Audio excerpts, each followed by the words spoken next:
He hurts me every Wednesday, and nobody believed me. The rain came down in sheets across Route 40, turning the two-lane highway into a black mirror that reflected nothing but darkness and the occasional sweep of passing headlights.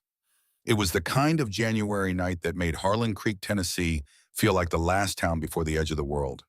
Population 3,200, the kind of place that looked peaceful in photographs in hollow after dark. Grayson Ryder had stopped noticing the rain a long time ago. He sat in the corner booth of Walker's Diner, the only place still open past midnight in a town that folded itself up at 9. His coffee had gone cold an hour ago, but he kept the mug between his scarred hands anyway, staring at the black surface the way a man stared at something when he had run out of things to think about. The neon sign outside buzzed and flickered, throwing red and blue light across empty tables and a jukebox that had not worked since the previous decade. The ceiling fan turned slowly overhead, stirring air that smelled like burnt coffee, bacon grease, and 30 years of cigarette smoke no amount of scrubbing could erase. He was 43 years old. He had been a Marine once, the kind of Marine who did 2 tours and came back different in ways that did not show up on medical paperwork. He had been a husband twice to women who had been patient far longer than he deserved before running out of patience entirely.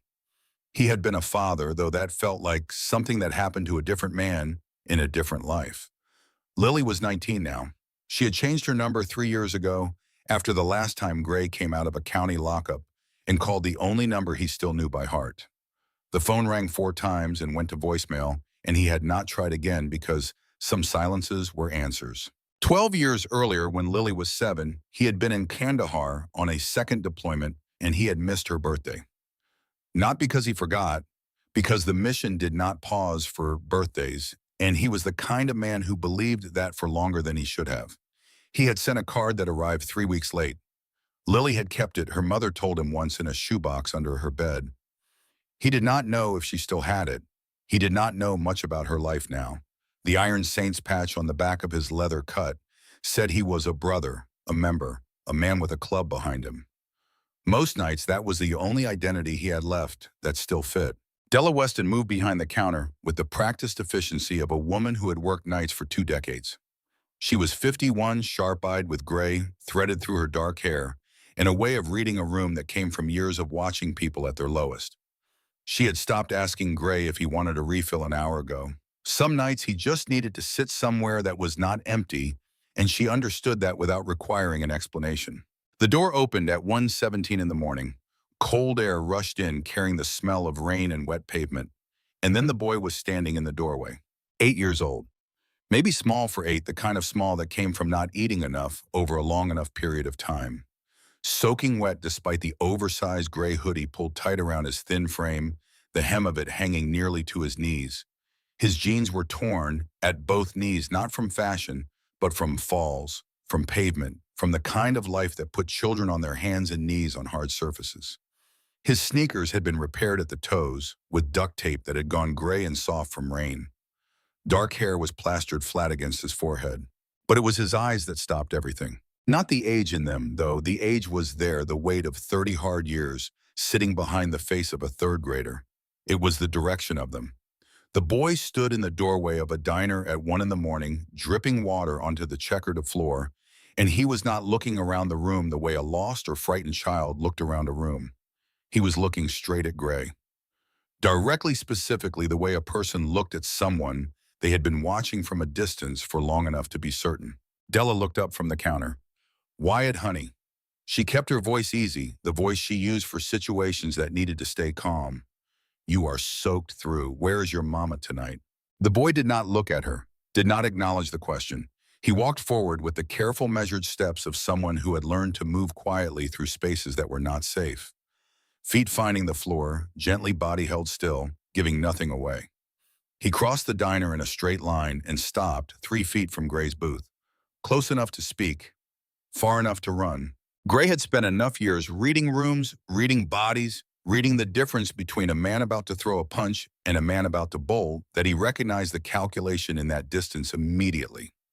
This kid had placed himself at exactly the gap where he could be heard and still get out if the response was wrong. He looked maybe 8 or 9 years old at the outside. He looked like someone who had spent a significant amount of time thinking about exits. "You are Iron Saints," the boy said. His voice was quiet, controlled in a way that children's voices were not usually controlled. A statement, not a question. He had already confirmed it before he walked in. Gray's hand went to the patch on his chest without thinking. The winged skull, the arched lettering. "That bother you?" "No." The boy's voice was barely above the sound of the rain. "My mama said bikers are dangerous." "Your mama's right. Good." The boy reached into the front pocket of the hoodie with a movement so deliberate and slow it was almost ceremonial.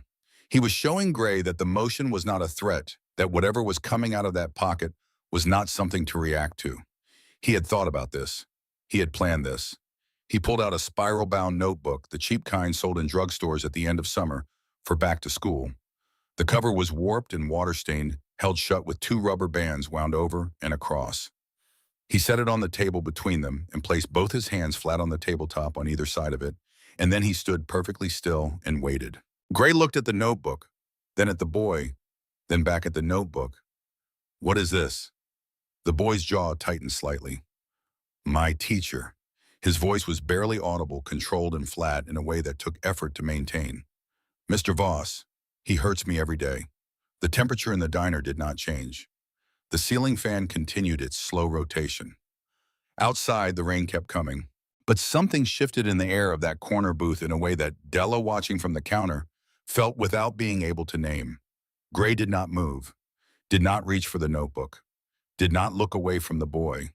He had learned a long time ago in rooms considerably more dangerous than this one that the worst thing you could do when someone handed you something fragile was grab for it too fast. "You tell your mama." "She doesn't believe me." No expression in the words. Just the flat delivery of someone reciting a fact about the physical world. "She says Mr. Voss is a good man, a pillar of the community." "You tell the police." The boy's chin lifted a fraction. "Deputy Holden told my mama I was troubled. Said Mr. Voss was his fishing buddy. Said I needed more discipline at home, not encouragement to make things up." Gray looked at the notebook again. Then he reached out and took it in both hands. He removed the rubber bands. He opened it to the first page. The handwriting was careful, painstakingly careful, every letter formed with the precision of a child who understood on some level. He might not have been able to articulate that sloppy handwriting would be used against him. That the first thing adults look for when a child made an accusation was a reason not to believe it. And that a boy who could not be bothered to form his letters correctly was a boy who could not be trusted with serious matters. So every letter was exact, every date was written out in full. The entries were dated, timed, located. September 9th. Mr. Voss kept me after class. Said I failed the spelling test on purpose. Made me write lines until my hand cramped. When I tried to stop, he grabbed my wrist. It hurt. He said pain helps us remember. September 16th. Mr. Voss says I am stupid. Says my mama is stupid too. Says that is why my daddy left. Made me stand in the corner during recess. When I cried, he said boys who cry deserve what they get. September 23rd. Mr. Voss locked me in the supply closet. Said I needed to learn to control myself. It was dark. I counted to 1,000 3 times before he let me out. My throat hurt from screaming, but nobody came. Gray turned the pages. October, November, December. Each entry more detailed than the last, each one documenting a pattern so systematic and deliberate that it stopped being something one sick man did in moments of cruelty and became something else entirely. Something calculated, something designed. The humiliation was specific. The isolation was specific. The physical intimidation stopped just short, always just short of leaving marks in places that would raise questions. This was not a man losing his temper. This was a man who knew exactly how far to go. Gray turned to page 37. He read it. He closed the notebook. He put it flat on the table and set both his hands on top of it and breathed for a moment in a way that was not quite regular. "How long?" he said. His voice had dropped into a register he did not entirely control. "Since September. But I think there were others before me." The boy's eyes had not moved from Gray's face. He watched every micro-expression with the focus of someone who had been reading in adults for survival long enough to make an art of it. "I heard Mr. Voss talking to Principal Pruitt once. They were laughing about a boy who transferred away last spring. Said he had been too soft. Said I was tougher. Gray looked up sharply. Principal Pruitt knows. The boy nodded. 2 weeks ago, I tried to tell the school counselor, Mrs. Greer. She said she would look into it. 3 days later, she transferred to a school in Memphis. Nobody has seen her since.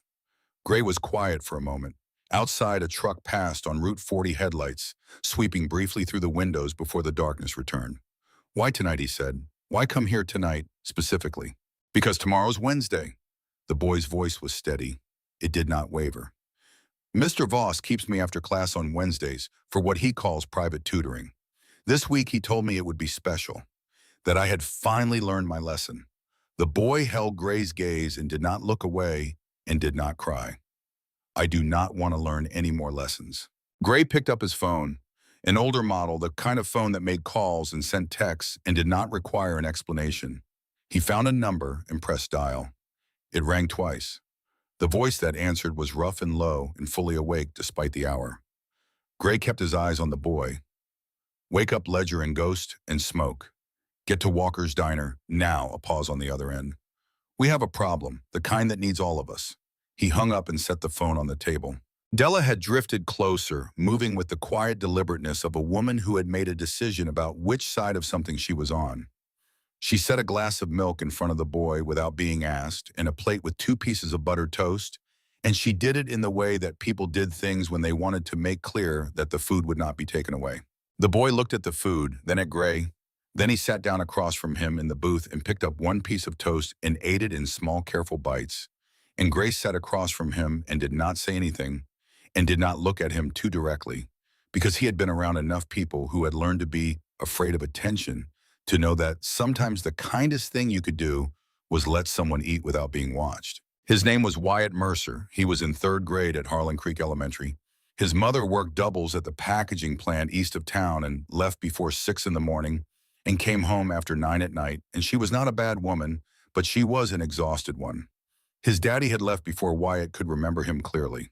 They lived in the apartment complex off Sycamore, where the parking lot lights had been broken for 2 years and nobody had fixed them. He had been keeping the notebook since the 2nd week of school because he had understood in the wordless way that children understood things before they had language for them, that his word alone would never be enough. That a boy from the apartments off Sycamore who made accusations against a man who had been given a plaque by the school board 3 years running needed something more than his word. He needed documentation. He needed dates and times and details that were verifiable. He needed to build the kind of case that adults built, because adults were the only ones anyone listened to. And he was not an adult, but he could make something that worked like what adults made. He had written in that notebook for 4 months. He had done it alone. The motorcycles arrived before 2 in the morning. Not 1 or 2. The deep rolling thunder of Harley engines cutting through the rain, headlights sweeping across the windows of Walker's Diner in quick succession as they turned off Route 40 into the parking lot. 1369, more still coming. Wyatt pressed himself against the back of the booth when the first engine roared close, a reflex he could not help. But Gray had put 1 hand flat on the table in the boy's line of sight, not touching him, just placing it there, and Wyatt had looked at the hand and the reflex had slowed. They came in out of the rain in leather and silence. Crow Briggs came first, all 6'4" of him, built like a man who had been put together by someone who cared more about function than form. He had a scar along his jaw that went white when he was cold, and a face that had absorbed enough damage over the years that it had settled into something permanently unreadable. Former Army Ranger, 2 tours, a Purple Heart, and enough injuries that the VA had spent years pretending were less serious than they were. He looked at Gray, then at the boy, then at Gray again, and the question in his eyes was one Gray answered with a slight inclination of his head that meant not yet, not in front of him. Ledger Tate came in behind him, 51 years old, lean and careful with the particular stillness of someone who had spent years making himself unobtrusive in rooms full of people who did not know they were being watched. Former financial crimes investigator, before a case involving a pension fund and a corporation with political connections had resulted in 6 years in a federal facility instead of the convictions he had built.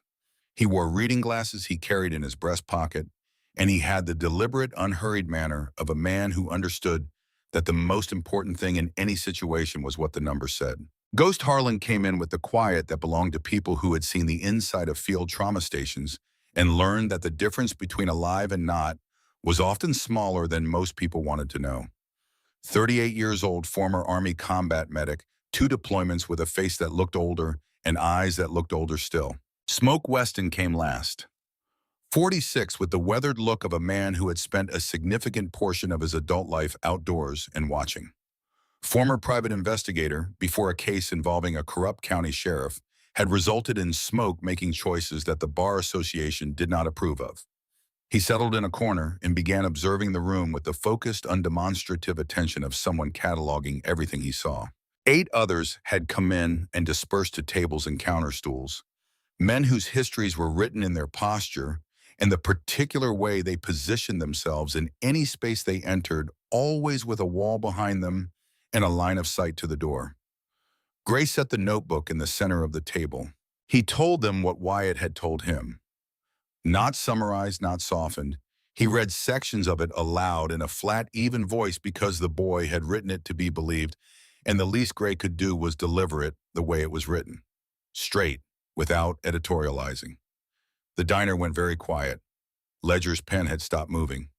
Ghost was looking at a point on the wall across the room. Crow sat with his forearms on the table and his hands folded, and his jaw set in a way that meant he was containing something that did not want to be contained.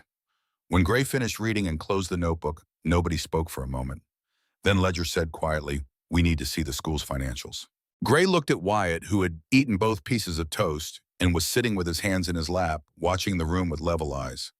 "You said Mrs. Greer transferred to Memphis after you told her." "Yes, sir." "She say anything else before she left? Anything about the school, about programs, about your situation?" The boy was quiet for a moment. "She said I might qualify for a residential academy for children who needed more structure and supervision than a traditional school environment.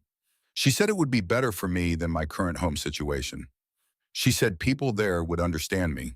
She used those words. "Current home situation." "Yes, sir."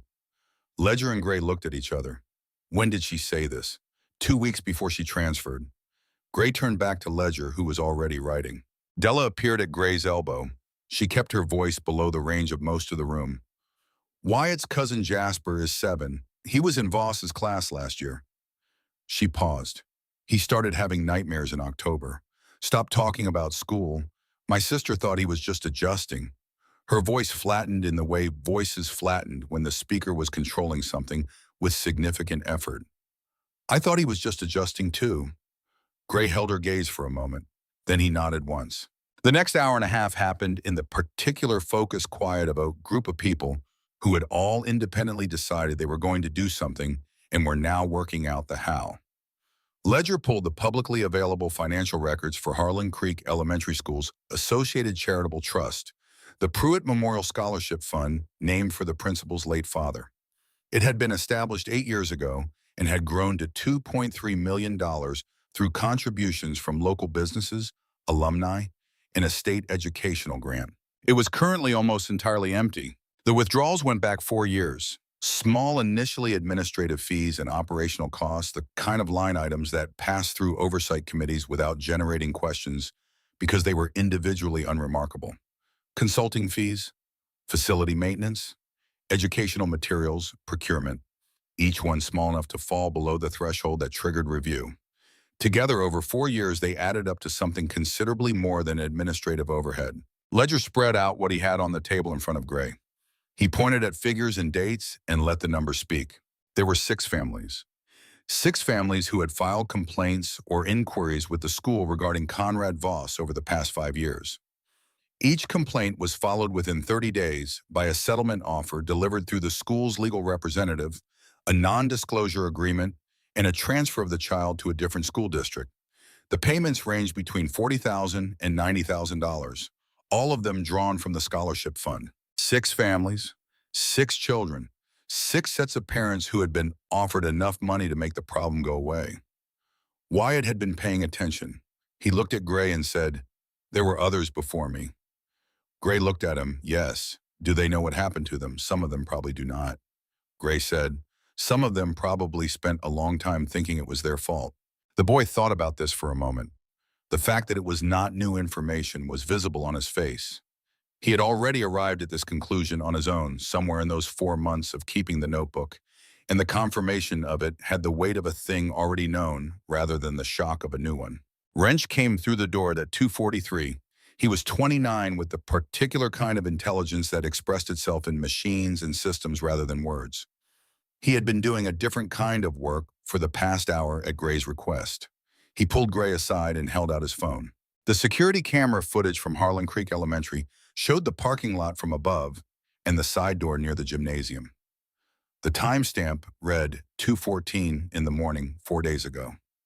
A figure in a dark jacket crossed the parking lot carrying a heavy bag. He went in through the side door. 10 minutes and 20 seconds later, he came back out. No bag. He had left something inside. The summer enrichment program starts tomorrow, Wrench said. Wednesday. There are 41 children enrolled. Gray looked at the footage for a moment. Then he looked across the diner to where Wyatt sat in the corner booth. The boy had been watching Gray from the moment he came in. There was something in the quality of that attention that was not the attention of a child hoping to be saved. It was the attention of someone who had run out of options and placed a careful, considered bet on the only possibility that remained and was now watching to see if the bet was going to pay. Gray walked back to the booth and sat down across from Wyatt. "I believe you," Gray said. Wyatt's breath caught a small and involuntary sound quickly controlled. A tension so pervasive and so long-standing that it had become invisible that shifted slightly at those three words: not gone, not released, but acknowledged. Recognized by someone other than himself. "I know," the boy said very quietly. "I could tell when you read it." Gray picked up his phone again. He texted Crow outside now. "1 minute?" He looked at Wyatt. "Della is going to sit with you. I need 2 minutes." The boy nodded. He picked up the notebook and held it against his chest with both arms. Outside in the rain, Gray stood with Crow and Ledger and Ghost and Smoke and said what he knew and what he did not know, and then he said what needed to be said without making it into more than it was. "We do not know yet how far this goes. Ledger thinks the money trail is bigger than one school. He thinks the scholarship fund was not just being stolen from. He thinks it was being used for something else. He is pulling the thread." "What do we know tonight?" Crow said. "We know a man planted something in a building that will have 41 children in it in approximately 6 hours. Gray's voice was even. "We know that man has been systematically hurting a child for 4 months, while every adult with authority to stop it looked the other way. And we know that child walked through the rain at 1 in the morning to ask for help from the only people he could think of who might actually give it." He looked at each of them in turn. "That is what we know tonight." Crow nodded once. "Then we move." They went back inside.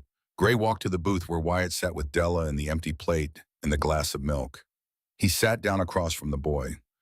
"You came to One Iron Saint asking for help," Gray said. "You understand what that means." Wyatt waited. "It means you came to all of us. We do not do this alone. But I need you to understand something. Once I make the next call, there is no stopping this. We start pulling this apart, and we do not stop until we find the bottom. And the bottom is going to be ugly." The boy looked at him steadily. "It is already ugly," Wyatt said. Gray held the gaze of this 8-year-old boy who had walked through the rain to find the most dangerous man he could think of because every legitimate system had failed him. This boy who had taught himself to document his own destruction in careful handwriting because he understood that messy evidence would be dismissed. This boy who had calculated the precise distance from a booth at which he could speak and still get out if the answer was wrong.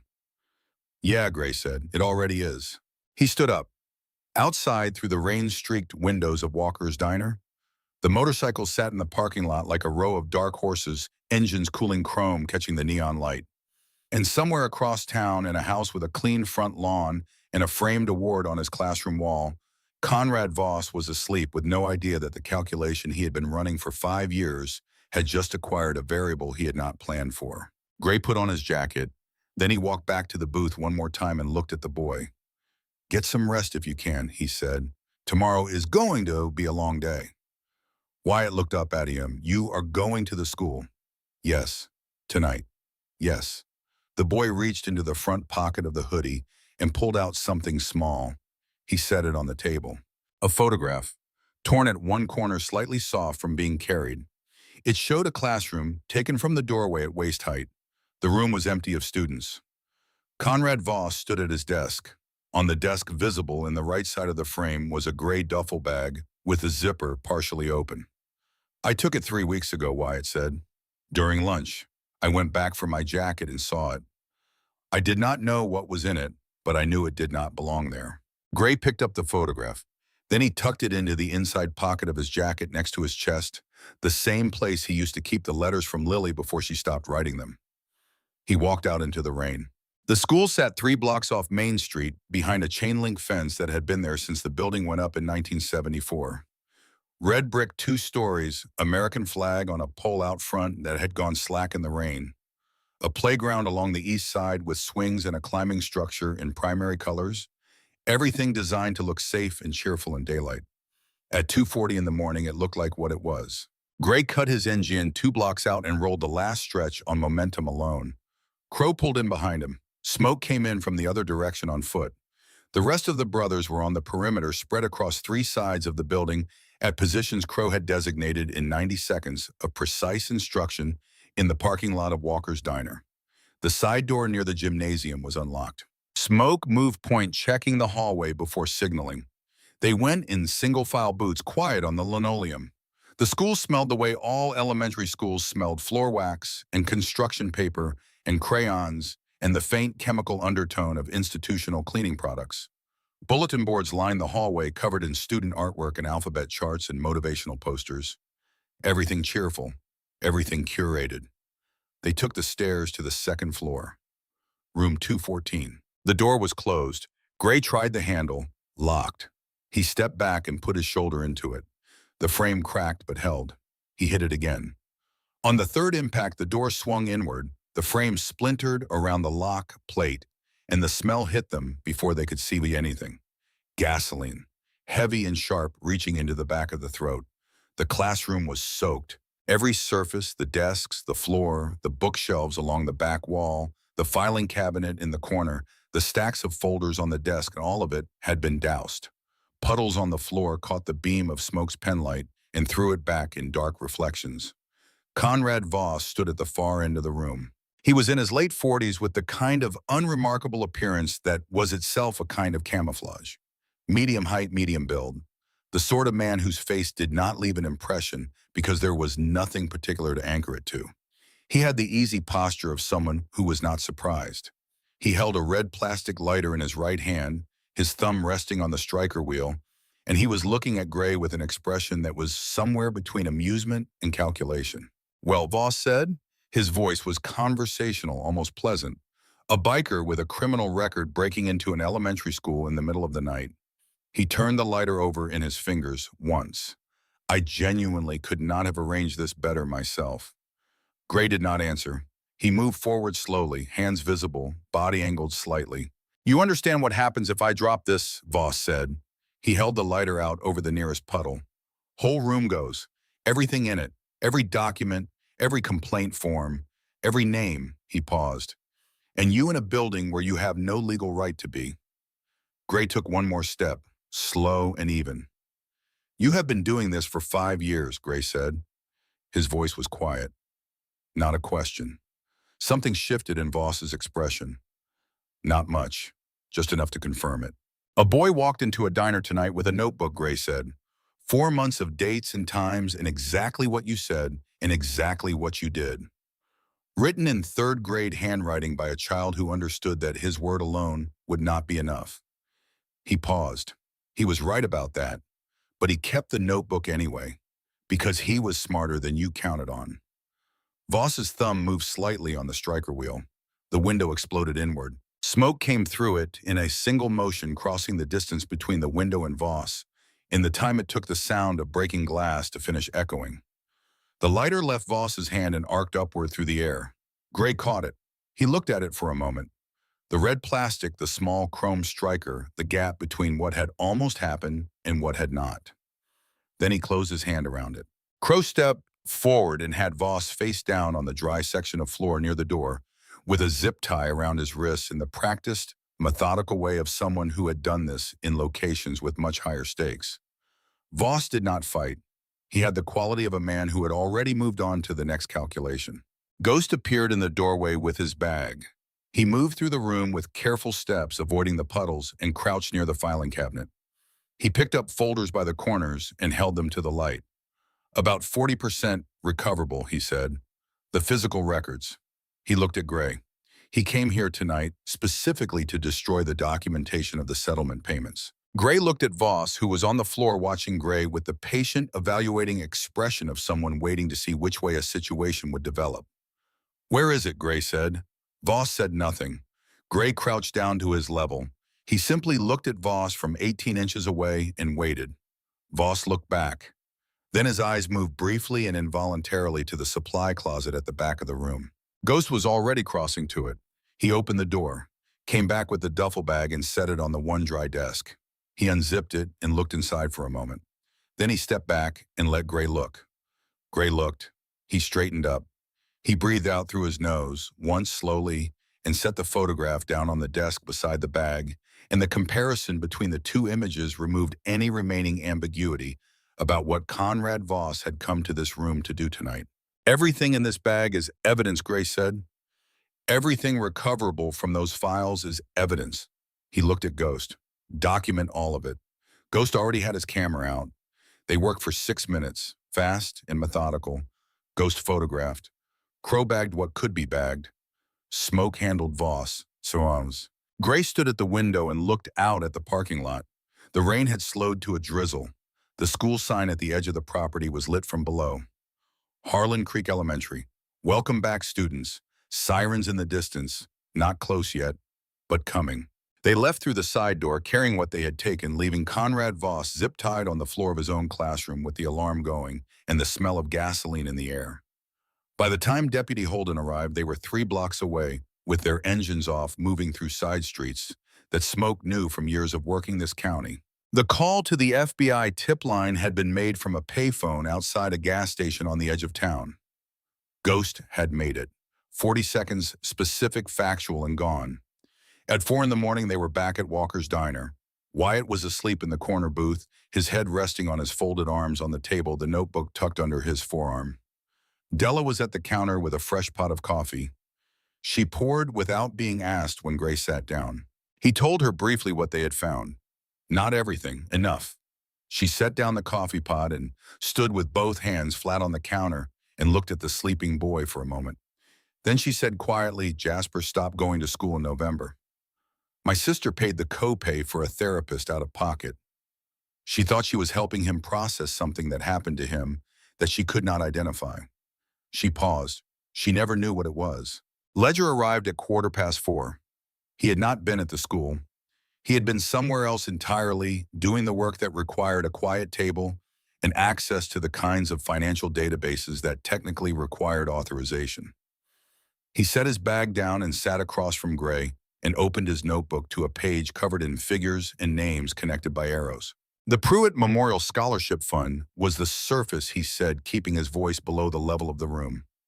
"Underneath it, the management structure includes 5 trustees. Aldrich Pruitt, Conrad Voss as faculty representative, Norma Greer as counseling staff representative, Deputy Ray Holden as community liaison, and the Mayor Gerald Taft." Gray looked at the list. Every person with authority to investigate or act on a complaint, Ledger said, is a trustee of the fund they were stealing from to silence the families of the children being harmed. The room was quiet for a moment. "That is not the worst part," Ledger said. He turned the notebook around so Gray could see the diagram. "Shepherd's Trust, LLC, is the parent entity of the scholarship fund, registered in Delaware, owned nominally by Pruitt's wife. But Shepherd's Trust is itself a subsidiary." He pointed to the name above it. "Educational Futures Incorporated, registered in Georgia, operates in 17 states. On paper, they run tutoring services, charter school support programs, and residential academies for at-risk youth." Gray looked at the name of the Residential Academy program. Then he thought about what Wyatt had said. The thing Mrs. Greer had told him 2 weeks before she transferred. The phrase "current home situation." "How many children?" Gray said. "Confirmed documentation for 47," Ledger said. But the structure in 17 states suggests the confirmed cases are a fraction. The number sat between them for a moment. They are not just stealing the money, Gray said. Ledger shook his head. The money is the mechanism. They manufacture or amplify evidence of an unstable home environment. They engage social services. And then EFAMI's residential placement program steps in as a solution. Where do the children go? Tobias Ledger said simply, people who could not pass a background check. People who wanted children through a channel that would not ask too many questions. He looked at Gray. The placement fees are between $50,000 and $200,000 per child depending on age and circumstances. It is an industrial operation that has been running for at least 6 years. Gray looked at Wyatt sleeping in the corner booth. He is number 47 in their documentation, Ledger said. Mrs. Greer had already filed a preliminary report with EFFI describing Wyatt as a strong candidate for residential placement due to an unstable single-parent home environment and behavioral issues at school. The report was submitted 9 days ago. Who runs EFFI? He said. A woman named Sylvia Locke, Ledger said. Her husband is Everett Locke. He runs a private security and military contracting company called Black Ridge Solutions, former Delta Force. The company employs exclusively former Special Operations personnel. How much does EFI pay Black Ridge? $200,000 a month, Ledger said. For the past 3 years, he paused. They are not providing security services. That is the contract listed. But I found 2 instances in the past 18 months where witnesses in cases connected to EFFI operations in other states died before they could testify. One ruled accidental, one ruled undetermined. He closed his notebook. Black Ridge handles problems. The weight of it settled into the room the way heavy things settled, not crashing down but pressing steady and cold. Gray picked up his phone and called Crow. I need Duke Cobb's compound, he said. Tell him we are coming. All of us. They rode out of Harlan Creek at 5 in the morning in the gray pre-dawn light, 13 bikes on the empty highway. Wyatt rode behind, Gray arms around his waist, the helmet from the saddlebag too large for him, but adequate. The boy held on and did not ask where they were going because he had placed his bet and seen what Gray had done with it, and trust once built carefully enough tended to hold. Harlan Cobb, known to every motorcycle club in a 200-mile radius, as Duke had lived on 20 acres of Appalachian hillside since his retirement from the Army 26 years earlier. He had served across 4 decades and come out of it with both knees compromised, a hearing aid in his left ear, and strong opinions about self-sufficiency and perimeter security. His property was 3 miles off a state road down a gravel track that did not appear on consumer mapping applications. The main cabin had walls thick enough to absorb most small arms fire, a fact that Duke regarded as a sensible feature rather than anything requiring explanation. He was standing on the porch when they arrived, a rifle across his forearms, watching the column of headlights come up the track with the unhurried assessment of a man who had seen things come up his road before. He saw the boy behind Gray, and he carried the rifle inside without comment. I have grandchildren, he said when Gray climbed the porch steps. 3 of them. He looked at Wyatt, who had climbed down from the bike and was standing in the gravel, looking at the property, cataloging it the way he cataloged everything. Duke studied him for a moment. Then he said, nobody comes for that boy while I am alive. He said it the way he said everything, as an established fact. For 3 days, the compound served as a base. The other clubs came when Crow made the calls. Not from obligation, not from politics, but because when word moved through the outlaw motorcycle community that a child trafficking operation had been running inside a public school in Tennessee, and that one 8-year-old boy had walked into a diner and handed a biker a notebook rather than accept that no adult was going to help him. Men who had long since stopped believing in most institutions found themselves believing in that. They came from Memphis and Knoxville and Nashville and as far as Atlanta. By the end of the second day, there were over 200 motorcycles parked along the track and across the lower field. Wyatt slept inside. He slept without the nightmares that had been waking him 4 and 5 times a night for 4 months. Gray noticed this and said nothing about it. Ledger worked through both days and into the nights building the case in the methodical, documented way of someone who understood that the difference between evidence and allegation was presentation. He found the 6 families. He found the transfer records. He found the EFI placement reports for 11 children in Tennessee alone, Detailed clinical-sounding documents full of language designed to make concerned professionals nod and sign off. Language that constructed a picture of domestic instability and behavioral pathology from the raw material of ordinary poverty and the ordinary struggles of single parents working too many hours. He found Wyatt's file and gave it to Gray alone in the kitchen of the main cabin at 7 in the morning on the second day. The file described a child displaying signs of emotional dysregulation and oppositional behavior in the educational setting, with a home environment characterized by inadequate supervision due to parental work demands, insufficient nutritional provision, and a pattern of social withdrawal suggesting developmental risk. It recommended residential placement at the Blue Ridge Academy for Youth Development as the most appropriate intervention for long-term outcomes. It was signed by Norma Greer. It was dated 11 days before she transferred to Memphis. Gray set the file on the table and drank his coffee and looked out the kitchen window at the field where 200 men were eating food that someone had organized and delivered, talking in small groups, cleaning weapons with the quiet industriousness of people preparing for something without discussing what the something was. Wyatt came into the kitchen. He poured himself a glass of water from the tap and stood at the window beside Gray and looked at the same thing. After a moment, he said, "There are a lot of them. Yes. Did they all come because of me? They came because of what happened to you," Gray said. "That is a different thing."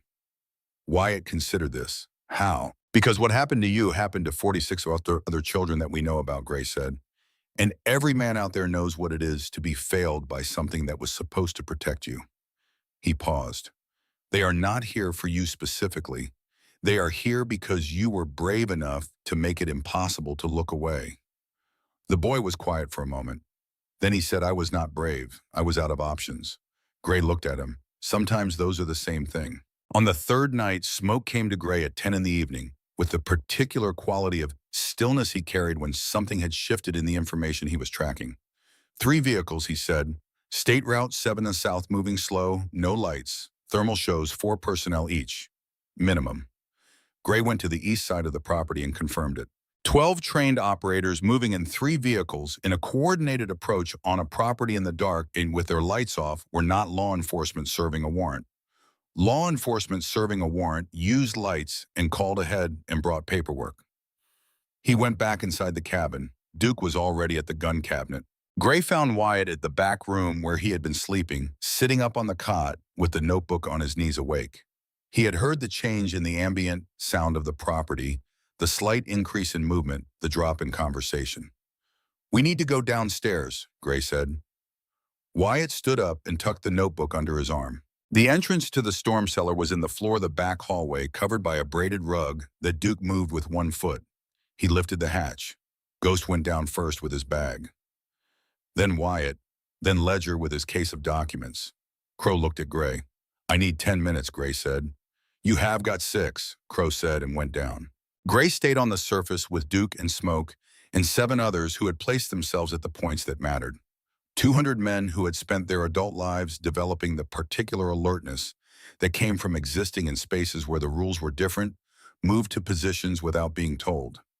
The first vehicle came up the track at 40 miles an hour with its lights still off.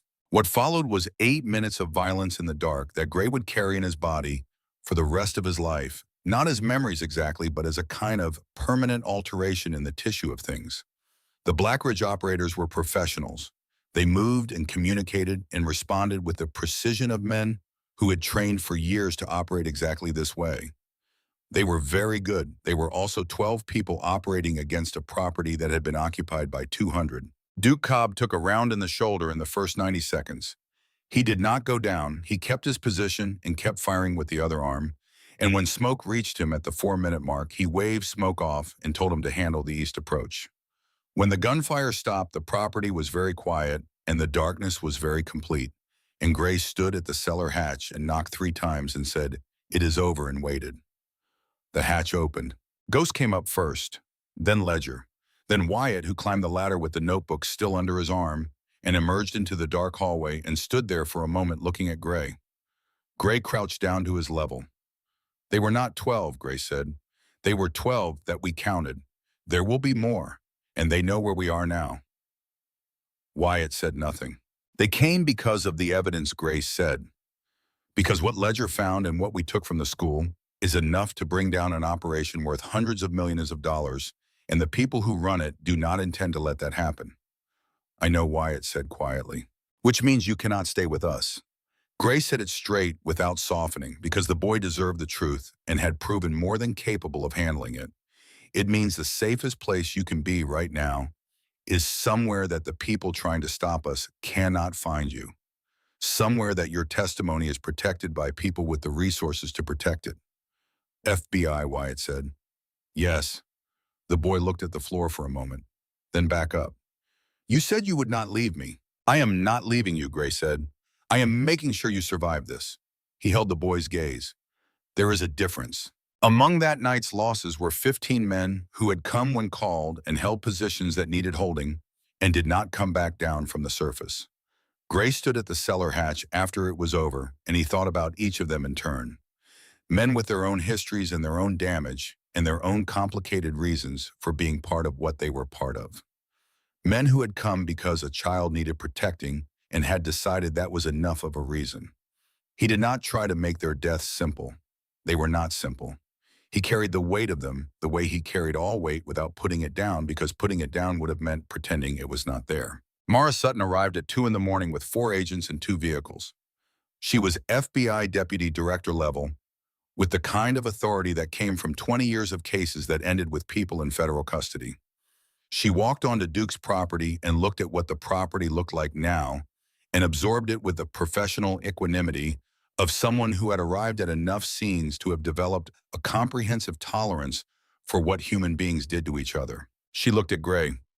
You understand what I am asking you to do? Yes, and you understand that once he is in protective custody, your access to him ends. New identity, new placement. You do not know where he goes. You do not know what his name will be. She paused. For as long as the investigation is active, he exists somewhere that no one connected to this case can reach. Gray was quiet. I know what you promised him, Sutton said. Her voice was not unkind. What I am telling you is that keeping him alive is the only version of that promise that matters. Gray sat with Wyatt on the tailgate of Duke's truck for 15 minutes before the sedan pulled up. The night was cold and very clear, the clouds from the past week having moved east, leaving a sky full of stars above the Tennessee hills. They sat without speaking for a while. Then Wyatt said, you are going to keep doing this after I am gone. Gray looked out at the tree line. Yes, because of the other 46 and the ones after them. Wyatt was quiet for a moment. He looked down at the notebook on his knees, then held it out. Take it, he said. Use it to finish this. Gray took the notebook. Wyatt reached into his pocket and came out with the short pencil he had been using for months, worn down to 3 inches, the eraser long gone. He held it out too. And this, Gray took the pencil. Wyatt looked at him for a moment. You believe me, he said, when nobody else would. Gray said, you gave me something worth believing. The boy climbed down from the tailgate. He straightened his jacket. He picked up the small bag that had been packed for him. He walked to the sedan and stopped with his hand on the door. He looked back. Gray was still on the tailgate, the notebook in his hands, the pencil tucked into his shirt pocket. Wyatt Mercer looked at the man he had chosen in a diner at 1 in the morning because he had run out of legitimate options and needed someone dangerous enough to matter. He looked at him the way a person looked at something they were going to carry with them. Then he got in the car. Gray sat on the tailgate until the sedan's taillights disappeared around the bend in the gravel track. The stars were very bright. He opened the notebook to the last page. Wyatt had written on it in the sedan. The pencil marks were lighter than the rest, the worn-down stub making thin lines on the paper. He had written, I picked you because you looked like someone who had already lost everything and decided it did not matter. That was the right reason.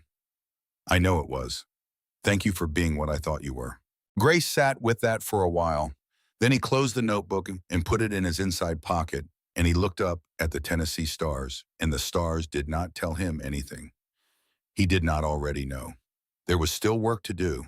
The city of Nashville rose against a February sky the color of old pewter, its downtown towers throwing long shadows across the Cumberland River in the early morning cold. Gray had not been to Nashville in 4 years.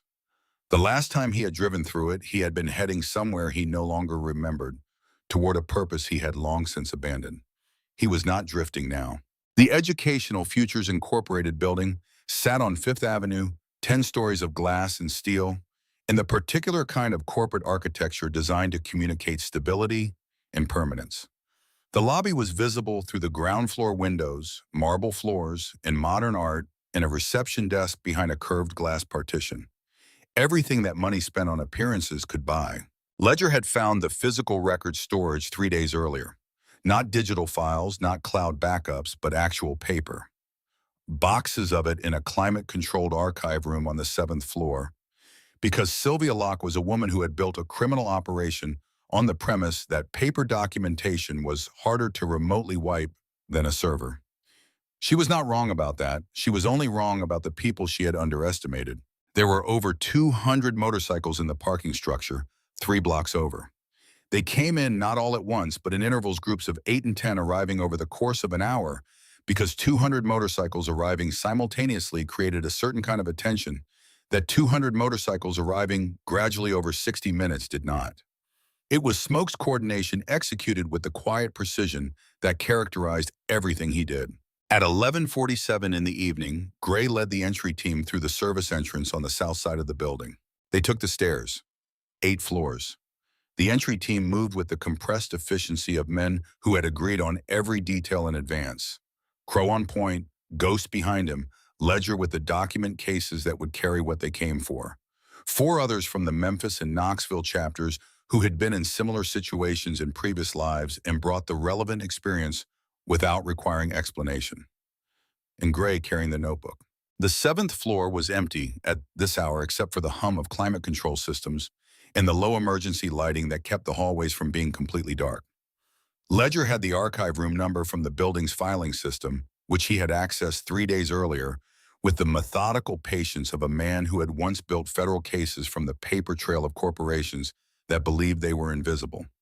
Room 714. The door had a keypad lock. Ledger had a device for the keypad. It unlocked in 40 seconds with a sound like a small, disappointed exhale. The archive room was floor-to-ceiling shelving, 12 rows of it, each row holding cardboard boxes labeled with alphanumeric codes and date ranges. The smell was paper and climate-controlled air, and the faint chemical scent of acid-free archival materials. Someone had intended to keep these documents for a very long time. Ledger moved through the rows with a list he had memorized. He pulled boxes with the focused speed of a man who had spent years understanding how organizations filed what they most wanted to hide. Not randomly, not by broad category, but in the specific sequence of a person who knew that the documents connecting the scholarship fund operations to the EFOFI placement network to the Black Ridge Solutions contracts would be in a particular filing logic. He had the right boxes in 11 minutes. The documents were physical, actual paper, signed and forms payment receipts, placement agreements, correspondence between EFI, OSH, and Black Ridge that used language carefully calibrated to sound like routine business communication while describing the coordination of operations that had destroyed children's lives. Settlement agreements with the 6 Harlan Creek families, the signed non-disclosure agreements, the Wyatt Mercer placement report with Norma Greer's signature at the bottom. Ghost was photographing everything as Ledger pulled it. Every page, every signature, every date, creating a redundant record that would exist independently of the physical originals. They were on the 9th minute when Crow's radio clicked twice. Gray moved to the window at the end of the row. Below on 5th Avenue, 3 black SUVs had pulled to the curb on the opposite side of the street. Doors open, men in dark clothing taking positions on the sidewalk with the deliberate spacing of a perimeter being established. Not law enforcement. Law enforcement pulled up to a building with lights on. Everett Locke was standing on the sidewalk in front of them. He was a large man, late 50s, with the physical presence of someone who had spent decades in special operations and never entirely left it behind. He was in a suit that looked wrong on him, the way suits always looked wrong on men built for other purposes. He had a phone to his ear. He was looking at the building with the expression of a man who had just received information that confirmed something he had already suspected. Behind him, Nashville Metro police cruisers were pulling up. 3 of them, then a 4th. Gray went back to where Ledger was working. "We need to move now. How much do we have?" "Enough," Ledger said. He closed the last box, loaded the document cases. enough to prove all of it. They moved out of the archive room and into the stairwell. Crow was already on the radio, coordinating the 200 men in the parking structures 3 blocks over, moving them to the street-level positions that had been designated as the secondary deployment. They came out of the stairwell on the second floor, working toward the service exit, and Gray heard Locke's voice on a bullhorn from the street. Iron Saints. This is Everett Locke. You are surrounded. Nashville Metro has the building. FBI is 40 minutes out. He paused. You have something that belongs to my company. Send it out and walk away, and this ends here. Gray stopped in the second floor hallway. He looked at Crow. 40 minutes was not a coincidence. 40 minutes was the amount of time Locke believed he needed, not to negotiate, to manage the situation to a conclusion that did not include the documents reaching anyone with the authority to act on them. The bullhorn, again. You are criminals breaking into a legitimate business. Whatever story you have been telling yourselves about why you are here, that is what the law sees. Criminal trespass, theft, breaking and entering. He paused. And 15 dead men at a property in Cumberland County. That is on you as well. Gray listened to the words and felt something move through him that was not anger. Anger was too simple. This was something older and colder. The particular feeling of watching a system protect itself at the expense of what was true, of watching a language get used to invert reality with the confidence of someone who had done it many times before and had never been wrong about the result. He picked up the radio and clicked it to the external channel. You built a machine that took children from their families and sold them to people who could not pass a background check. Gray said. His voice was even. You used school counselors and scholarship funds and clinical language to make it look like child welfare work. You hired soldiers to kill the people who found out. He paused. I have the documents. Every payment, every placement, every name on every agreement. And in about 30 seconds, you are going to find out that 40 minutes was not enough time. He clicked off the radio. On the roof, Gray said to Crow, they took the stairs back up, all the way to the top. 3 men from the Atlanta chapter were already there, and the source of the sound that had been building for the past 90 seconds became visible. 3 helicopters approaching from the northwest, running lights, visible against the February sky, dropping altitude toward the building in the deliberate, coordinated descent of aircraft that had been given clearance and were executing a planned approach. They were not news helicopters. The lead helicopter settled onto the roof. The side door opened before the skids fully contacted the surface. Mara Sutton stepped out. Behind her came 8 agents in full tactical gear, with FBI across their chests in letters that were visible from the street below, where Everett Locke was standing on the sidewalk with his phone to his ear, and an expression that Gray could imagine with complete accuracy. Sutton walked across the roof with the particular quality of a person who had spent 2 decades being the most prepared individual in any room she entered. She looked at Gray. She looked at the document cases in Ledger's hands. Then she turned and spoke into her radio with the flat authority of someone issuing instructions that were going to be followed. Everett Locke, you are under arrest. Federal warrant charges, including conspiracy racketeering and accessory to trafficking. Black Ridge personnel on site, stand down immediately or face federal obstruction charges. She clicked off the radio and looked at Gray. Sylvia Locke has been in federal custody since 9 this evening, she said. She was at their Franklin residence when we arrived. She provided a full statement, including account numbers, placement records, and the names of 43 buyers across 11 states. She paused. I think she understood that the operation was already over and decided that her cooperation was her best available option. Gray looked at her. You knew where we were tonight, he said. We have been watching the EFI building for 6 days, she said. When your group began moving toward Nashville this afternoon, we accelerated our timeline. She looked at the document cases again. What you have in those cases matches what Sylvia Locke described in her statement. It is corroborating evidence for a prosecution that is already built. Then it is yours, Gray said, and handed her the cases. Sutton took them. She held them for a moment. Then she said, the 15 men who died at the Cumberland County property. I want you to understand that what happened there is part of the federal investigation. Black Ridge Solutions operatives acting on Locke's direct instruction. That is murder for hire. Locke will be charged with every one of those deaths. Gray said nothing. That does not bring them back, Sutton said. No, Gray said. It does not. She looked at him for a moment with the expression of a person who had learned to respect what she could not change. Then she turned and went back to her people. Crow appeared beside Gray. They stood at the edge of the roof and looked down at Fifth Avenue, where Everett Locke was being walked to a federal vehicle with his hands behind his back and the suit that had never fit him correctly hanging from his shoulders in the yellow light of the street. Gray watched until the vehicle door closed. Then he looked up at the Nashville sky and the stars were there above the light pollution, faint but present. He thought about each of the 15 men who had come when called, men who had chosen to be where they were when they died. He did not make what they had done smaller by telling himself it was simple. It was not simple. But the 47 children in Ledger's documentation would have futures that they would not have had if those men had not come. He carried that weight alongside the other weight, and he did not try to separate them because they were not separate. The trial began in September. Federal Court, Nashville. It ran for 4 weeks and generated the kind of coverage that came from cases where the gap between public presentation and private reality was wide enough to constitute its own kind of horror. Sylvia Locke had provided a full accounting, and the accounting was precise and comprehensive because she had kept records the way careful people kept records. And those records now formed the spine of a prosecution that the defense team spent 4 weeks trying to find angles on and could not. Gray testified on the 9th day. He sat in the witness chair in a federal courtroom and looked at the gallery, which was full, and at the jury, which was watching him with the careful attention of people who had been given a significant amount of information and were trying to build a picture from it. He looked at the defense table where Everett Locke sat in another suit that did not fit him correctly and watched Gray with the flat, evaluating expression he had apparently worn everywhere, the expression of a man still calculating odds in a game he had already lost. The defense attorney was good.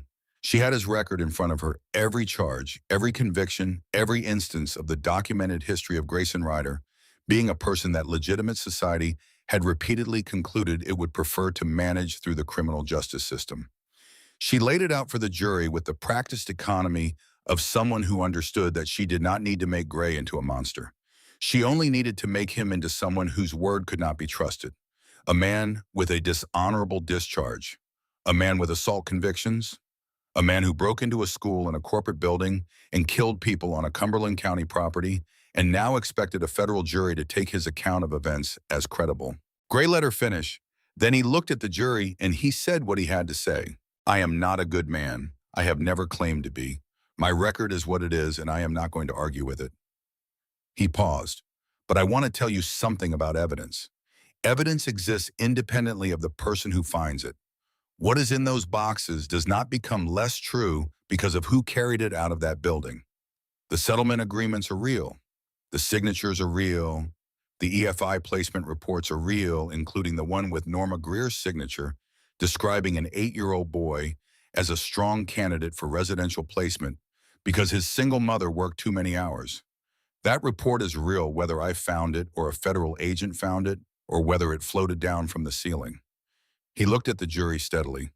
47 children are real. The buyers are real, and they have been charged. The money is real, and it has been traced. What I am is not the question. What happened is the question.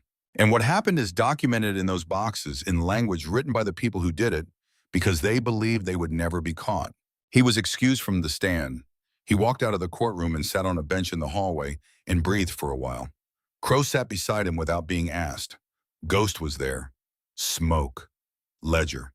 They sat in the hallway of a federal courthouse in Nashville, and they did not say much because there was not much that needed to be said that had not already been said in other ways over the preceding months. The verdict came on the 22nd day of the trial.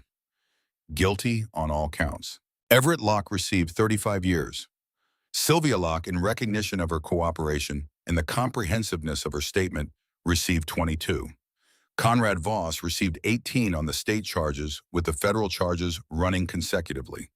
Aldrich Pruitt received 12. Ray Holden received 9.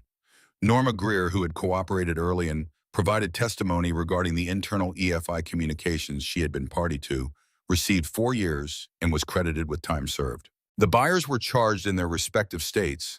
The prosecutions were ongoing and would continue for years. Gray heard about the verdict from Crow, who had been in the courthouse. Gray himself had been in Walker's diner. He had not been able to sit in the courtroom that day. He had needed to be somewhere he recognized, somewhere that smelled like coffee and had a jukebox that did not work, and a woman behind the counter who understood the difference between someone who wanted to talk and someone who needed to sit. Della had brought him coffee without being asked. He had sat with it and waited. When Crow called and said the two words he needed to hear, Gray sat with the phone on the table for a while after and looked at the black surface of his coffee, and this time what he saw in it was not his own reflection. It was just coffee. 6 months after the verdict, on an October morning when the Tennessee hills had gone, the particular colors that made people who had grown up elsewhere understand for the first time why people who had grown up here never entirely left Gray, was sitting in the same booth when Della set an envelope on the table beside his cup. Came to the diner address, she said. No return address, Oregon postmark. She went back to the counter without comment. The envelope was standard letter size.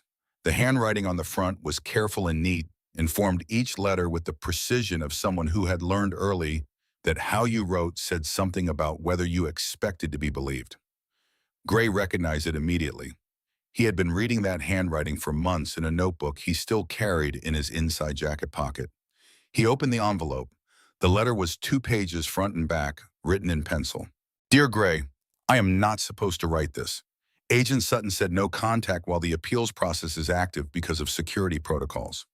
But she also said the verdict was solid and the appeals were mostly procedural, and she did not actually stop me when I asked for a mailing address that could reach you, so I am choosing to interpret that as permission. I am in Portland. I have a new name, but I am not going to write it here because I understand operational security better than most adults give me credit for, which I think we have already established. My parents are named Rebecca and David. They are good people. They were told enough of the truth to understand what I came through, and they did not treat me like something broken. David coaches my soccer team on Saturdays. Rebecca is a librarian. I have my own room with a window that looks at the backyard, and there is no lock on the outside of my door. I checked. I am in 4th grade. My teacher is a woman named Mrs. Aldridge, and she has not once made me stand in a corner or told me that pain was educational. I got 100 on my last spelling test. I think you would find that funny if you knew the context. I am writing a story, not for school, just for myself. It is about a man who sat alone in a diner at 1 in the morning and a boy who walked in from the rain and put a notebook on the table. I have been writing it since September, and it is long now, and I think it might be the thing I am supposed to do when I grow up. Write stories that are true even when they are told as fiction. Mrs. Aldridge says I have a gift. I told her I had a good subject. I read about the trial in the papers at the library. I read every day. I read about Conrad Voss, and about Everett and Sylvia Locke, and about Aldrich Pruitt, and about what they had been doing for 6 years. I read about the 47 children and about the buyers who had been charged in their states. I read about the 15 men who died at the Cumberland County property. I want you to know that I know what that means. I am 8 years old, but I am not the kind of 8 years old that does not understand what things cost. I have known what things cost since September 9th when I opened my notebook for the first time and wrote the date and the time and what happened in careful handwriting because I needed someone someday to believe me. 15 men chose to be where they were. You told me that. You also told me that sometimes choosing something and being out of options were the same thing, and I have been thinking about that for months, and I think you were right. But I also think there is a third category. Choosing something because it is the right thing, not because you are out of options, but because you looked at your options and you picked the one that was true. I think that is what you did when I put that notebook on the table. I think that is what they all did. I am going to finish my story. When I am older and when it is safe and when the appeals are done and the people who might still be looking for reasons to make problems are no longer a factor, I am going to find a way to get it to you. Because it is your story too. Because you were in it from the first page. Thank you for believing me when nobody else would. Thank you for keeping your promise in the only way it was available to be kept. You are the reason I have a window that looks at a backyard. Wyatt, there was a postscript at the bottom of the second page. P.S. I told Rebecca and David about you. David said anyone who did what you did for a kid he had never met was someone worth knowing. Rebecca said when the time comes, she would like to make you dinner. I told them you probably did not eat much. They said that was all the more reason. Gray read the letter twice. Then he folded it carefully along the existing creases and placed it in his inside jacket pocket alongside the notebook. He sat for a while with his coffee. His phone was on the table. It buzzed. Different number, different area code. He did not recognize it. He let it ring twice. Then something moved in his chest that he did not have a name for, a pull in a direction he had not allowed himself to face in 3 years, and he picked up. The silence on the other end lasted 2 seconds. Then a voice he would have known anywhere in any condition after any amount of time, because some things were written into a person too deep to be changed by years or distance or the accumulated weight of everything that had gone wrong. Dad. One word. Gray sat very still. Lily, he said. I read about the trial. She paused. I saw your name. I kept waiting for it not to be you, and then I read the part about the boy in the notebook, and I knew it was you because... She stopped. Because it sounded like something you would do. Gray did not say anything. He did not trust himself to say anything yet. I am not calling to... She started, then stopped again. I do not know exactly why I am calling. She took a breath. That is not true. I know why. I just do not know how to say it yet. You do not have to say anything yet, Gray said. His voice was rough, and he did not try to smooth it. Take your time. The line was quiet for a moment. Outside the diner window, the October light was coming down through the trees in the long, slanted way of late morning, and the hills were their October colors, and the world was going on the way it went on. He saved a kid, Lily said quietly. A kid he had never met. She paused. He kept his promise to a kid he had never met, and I kept thinking about that. I kept thinking about that for 2 weeks since I read about it. Gray did not say anything. I kept thinking that maybe she said very quietly you were trying to be someone worth knowing. For a long time, and I did not see it because I was looking at all the ways it went wrong instead of at the trying.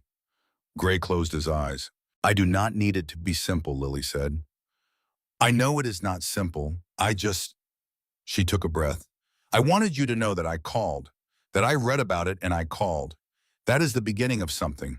I do not know what yet. That is enough, Gray said. That is more than enough. Another silence. Not uncomfortable. The kind of silence that two people sat in when they were on the same side of something for the first time in a long time, and neither of them wanted to move too fast and break it.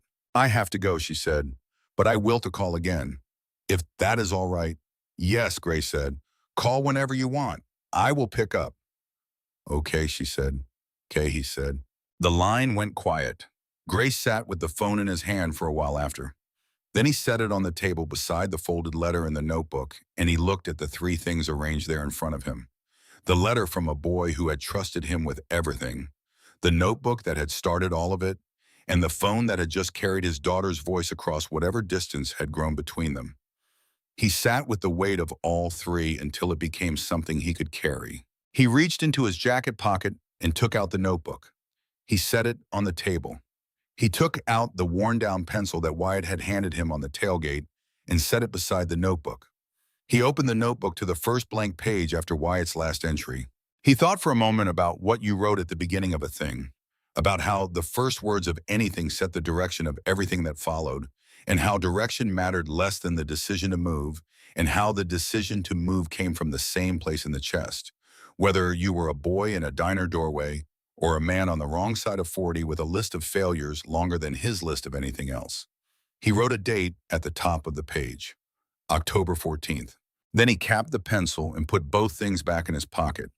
He left the cost of the coffee on the table, said goodbye to Della, and walked out into the Tennessee morning. The Harley was in the parking lot. The engine turned over on the first try the way it always did. The sound of it filling the cold air was something that was neither loud nor quiet, but exactly the volume of a thing that knew what it was. He sat for a moment with his hands on the grips and the engine running and the October light coming down through the trees at the edge of town in long, slanted lines. He did not know where he was going. He knew the direction.